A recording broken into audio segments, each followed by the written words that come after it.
Good morning, comrades. This is a voice note to the PNP NEC members. Every NEC member is a representative from a constituency,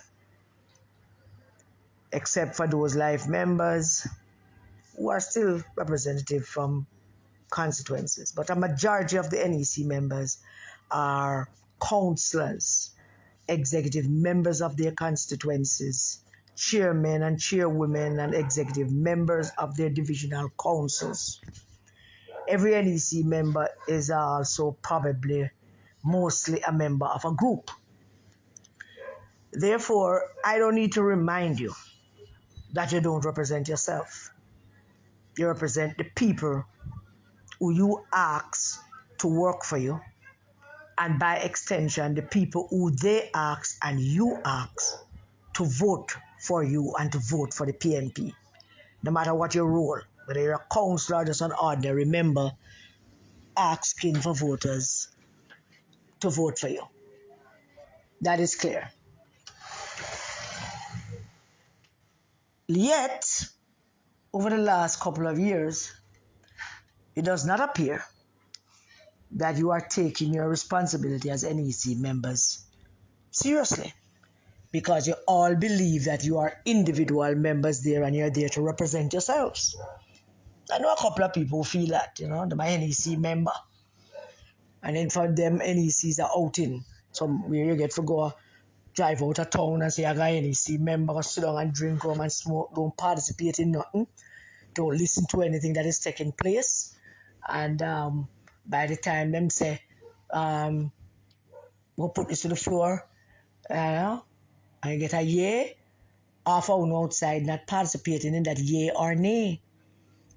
Someone just hear about whatever it is that was passed with the yay when they're not going back to where they come from. So they don't have no interest in it, because they don't see it as being an interest for the people who you ask to go vote for the PNP. Because every NEC member on election day or during election period have to go ask the people to vote for the PNP. So these are the people you represent. I have always felt that I represent the people that I have to go ask for when I am on the NEC.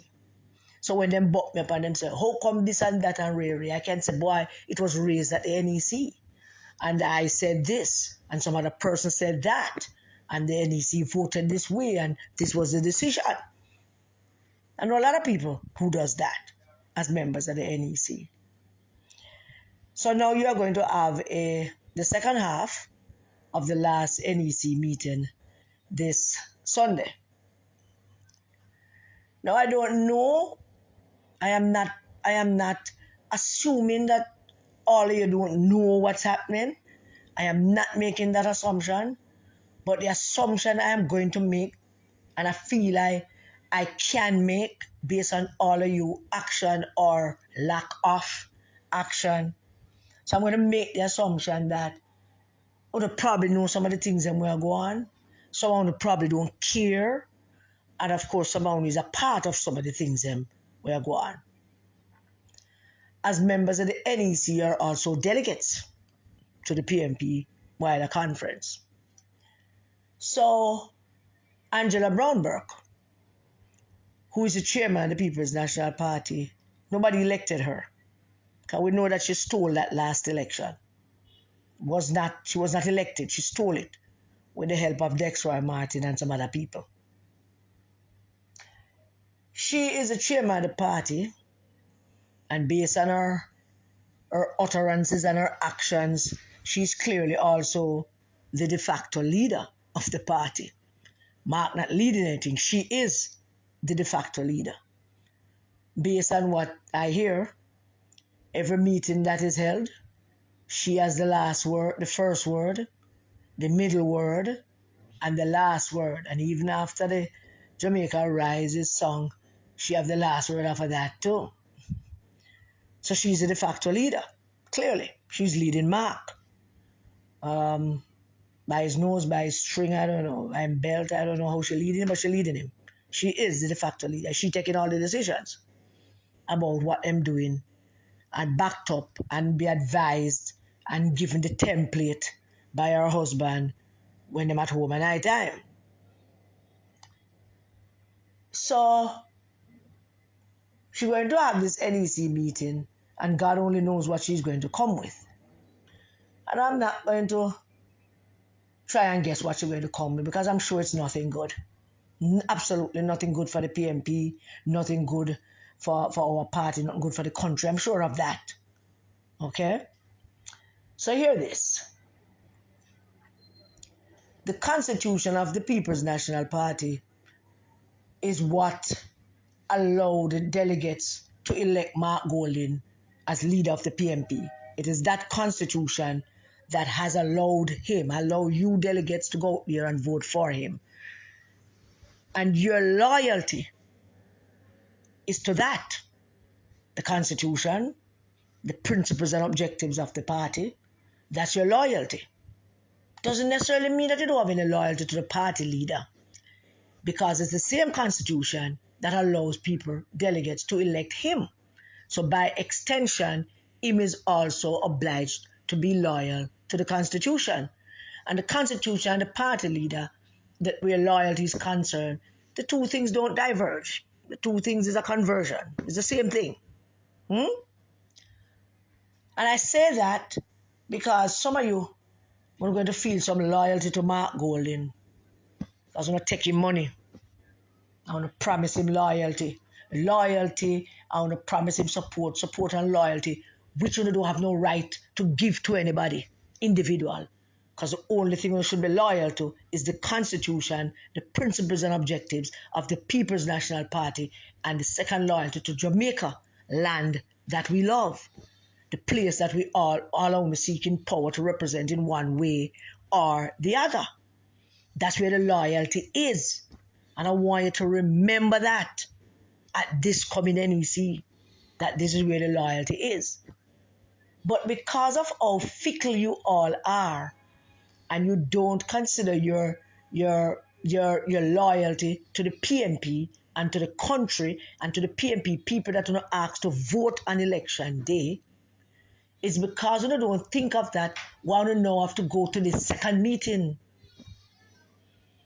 to go argue out things that you already went to a previous NEC, because you must have been to the NEC when they put it to you, but you weren't there.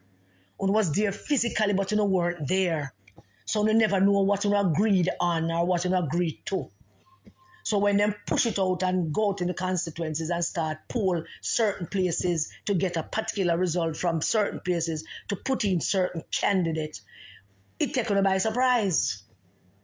And when you were told that if you're not meeting that 25% threshold, you're not going to be able to participate in the process of being judged by the delegates, it took you also by surprise. Because you weren't there. You were there, you register, you put on the badge, so you went, but you weren't there. So everything took you by surprise, because you're not actively engaged in what Angela Brownbrook is pushing on the party, and she's carrying out Bunting's agenda. And we'll soon talk about him at some other time, because, as I said, taking a little break from this. She carried out his agenda with theme people leading Mark. She leading Mark, and everybody else around Mark are Bunting's people, because we already established that Mark don't have no people. All of them take them instructions from the great Machiavellian wannabe. So, the NEC members, need to make a decision where the loyalty lies to Bunting, to Mark, to Angela, or to the PNP and Jamaica. To the PNP people who some of you want to come out to vote for you to give you power. To the PNP who allow you to be on that ticket to say you run for something where that loyalty lies. And so to get in this next opportunity the next NEC, this NEC that is called to finish the agenda, to prove that point, we understand on the whole issue of the selection of candidates and how it is done. here is something I want you to consider as well. They set that 25% threshold, a threshold that Angela can't meet because I'm sure 25% of Jamaican people do not like her, and Mark cannot meet because he is 14.7. Bunting is probably about 10%, so none of them can meet the 25% threshold. And you must hold them to that. And you must hold them to that in the context of every single person who participated in the polls in the constituency should also face the delegates. This is not room for rent apply within. This is not Dolly House, where you get to be the father because you have a teely, and you get to be mother because you have a vagina. I used to play Dolly House where I was a father, and I certainly don't have a teely. This is not a Dolly House. This is serious PNP business. And if the Constitution is to be followed and adhered to and respected and be loyal to, then you, the NEC members, must know that you should also be loyal to what we have practiced for almost 85 years that has never failed us. And that is still somewhat corrupt group system that we have. But in the end, it is the fairest democracy that we have. And democracy is not always democratic, but is the fairest and best system that we have in the modern world. One man, one vote. A group of people get together and decide who's going to lead them. So the idea that they went into Southeast St. Anne and pull a certain section just to give Wavell Hines the seat because the thieving ugly councillors them orchestrated that with Paul Burke and Angela. We have to see past that. We have to see past that. And if the delegates, and when the delegates of Southeast St. Anne meet, they should meet all the candidates whose name was on that poll. Every one of them. You have to hold the same standard that Mark Golding was elected on. All the delegates across the country went into some place and they voted for him. All the delegates. Some did just come up on the scene like 2 weeks before or 3 weeks before or 4 months before, and they got to vote because it is a corrupt system, but it's the best democratic system we have. We should not throw it out.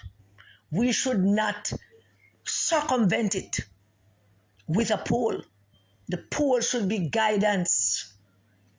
But because the poll is already corrupt, because Angela made sure that certain areas are not polled, I'm sure to get that already. You don't need to hear it from me. You know? You get that already. That the pollster was asked to do a poll in the constituency and go yes and yes and yes.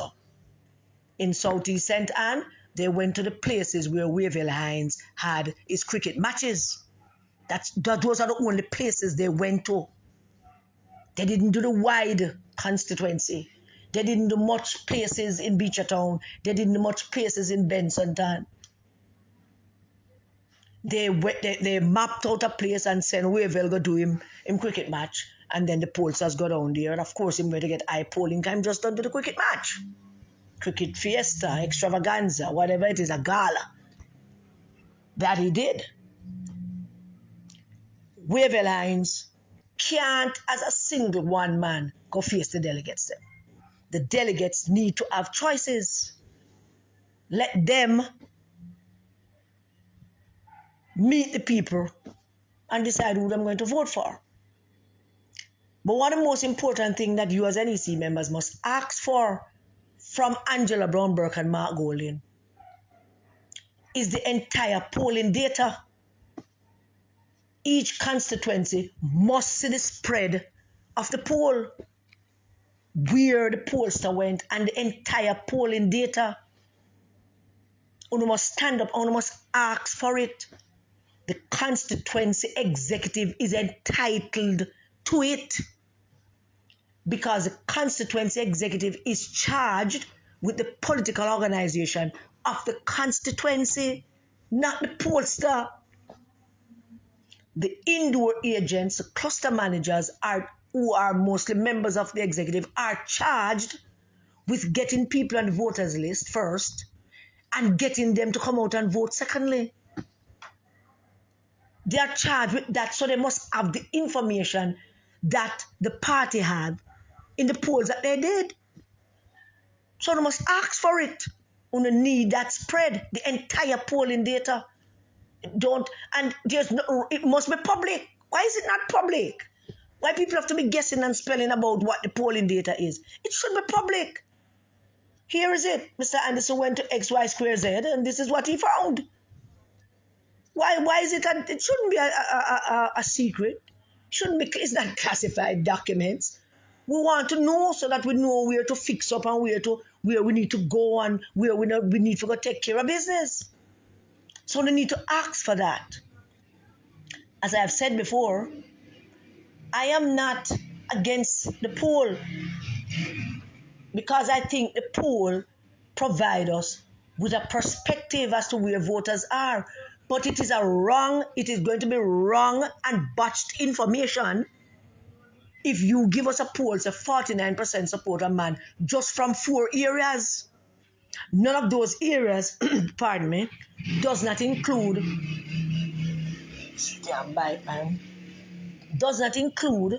some of the places that did not turn out to vote. So you want to know? You want to have the information. Where are the boxes? Where did the PNP people not turn out in Southeast St. Anne? Where did the PNP people did not turn out in North Trelawney? Did the polls go down there, sir? How many people was on that poll? And every striking person who was presented in the poll should face the delegates. And you need to have the polling data.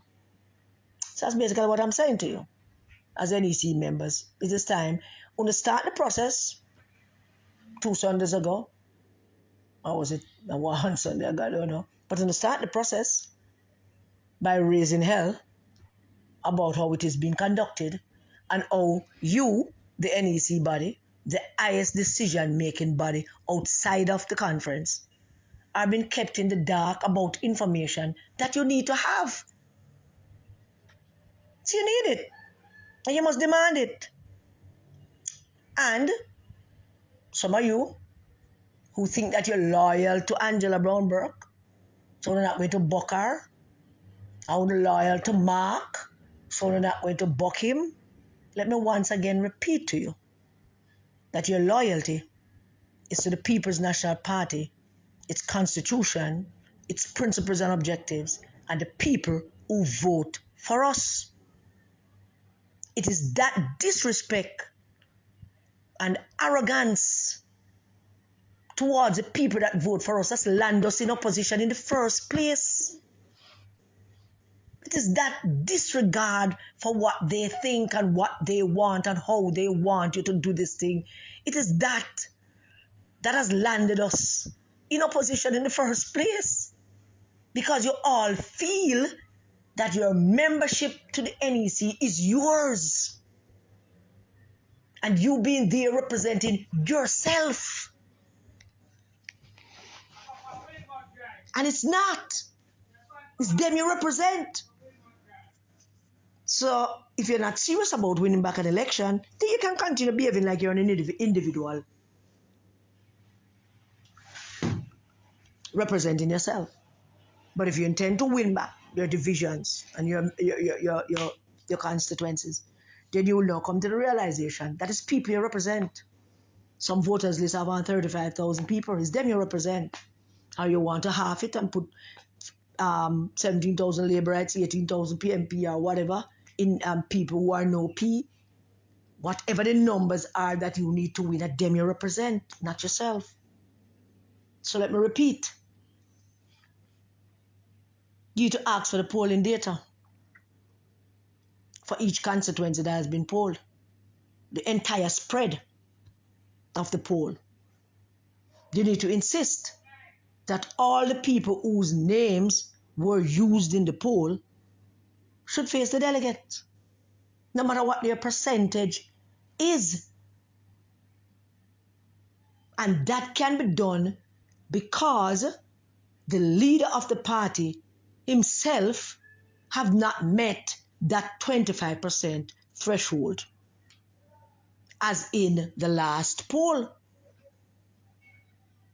So you don't have to beat him up about it, but you can make that comparison in a respectful way.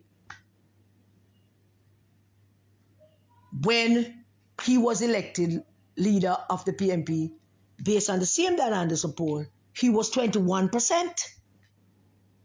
Lisa Hanna was 43%. He was 21% when he got elected as leader of the PNP. So the need to, don't beat up the threshold, but simply say the threshold is unrealistic and it's undemocratic. And the threshold would probably work if the polls was a fair poll, but it's not a fair poll. It's not across the constituency. It's not every division. It's not where PNP votes are. It's a selected place. The poll is from selected places designed to put in a particular candidate in a particular constituency. And you, the NEC members, must get up and stand up for the right of the people that you got here to represent. Because it's delegates in the constituency who elect the two constituency representatives to the NEC are the one. That alone, if you count that to be just one per constituency, that's 63 people that delegates elected to go represent them at this prestigious body of the People's National Party. All in all, 63 constituency probably elected 100 and had plus people to the NEC. Don't forget that. The PNP-YO must remember that they represent the young people in this party and the country. They might not be doing much work or have much influence over the young people that they say they represent, but according to the Constitution, they are the youth arm of the party. And as a youth arm of the party, you don't represent yourself. You represent the youths that you, every now and then, you know more talking about the young people of this country and chatting crap, of course, and not really doing anything. But the truth of the matter is them you represent. Same thing for the women's movement. As a body within the People's National Party, a part of the People's National Party, you represent the women in this party, those who are members on record and those who are just voters. Wide cross-section of women in this country that you represent. Teachers and nurses and civil servants and, you represent them. I saw some women barbers the other day over in St. Mary. It's them you represent, them a PNP. Farmers, them you represent. So it's not a women movement with the 20 members in Manchester and the 15 members in St. James and the 10 members, whoever. It is thousands of women that women's movement represent. Just by being a body within the People's National Party as a women movement. In the Anglican Church, you have the Women's Auxiliary and the Brotherhood, which is the men group. They represent the women in the church. But because the church is in the community, they also represent the women in the community, and the church is pretty clear on that. So it's the same thing for the women's movement and the youth organization. Don't give up on the rights. Don't give up on the power. Don't let Angela Brown Burke get away with these things. She and Paul Burke is cooking up something. And of course, we know she represents Bunting, so him in the wings, putting out things today. We'll soon sort him out, because we know where him up to. But I'm saying to you, defend it, man. Stand up for it. It's a simple matter. Then provide you with the spread of the poll and make everybody participate in the delegate selection and let the delegate them choose. That is that. It has served us well throughout almost 85 years. It has never failed us. So when Mark Golden go at the meeting talking about him want bright people, the best people, the brightest people, he was basically insulting some of you in there already. Because clearly you're not best and you're not bright. I might look for more, I might look for bright people. He say want addition. Him say want the best and the brightest. And that include none of you. Because that him say. That included you. Because his speech was not that we have the best and the brightest. I want to add more to it. His speech was, we want the best and the brightest. Which is basically saying to you, that we're not the best and the brightest. But you not listen. You not pay attention. You're gullible. Very, very gullible. But at time for you to start stand up for the people that you represent. And I hope that you will. God bless you all. Stay safe and keep the children safe.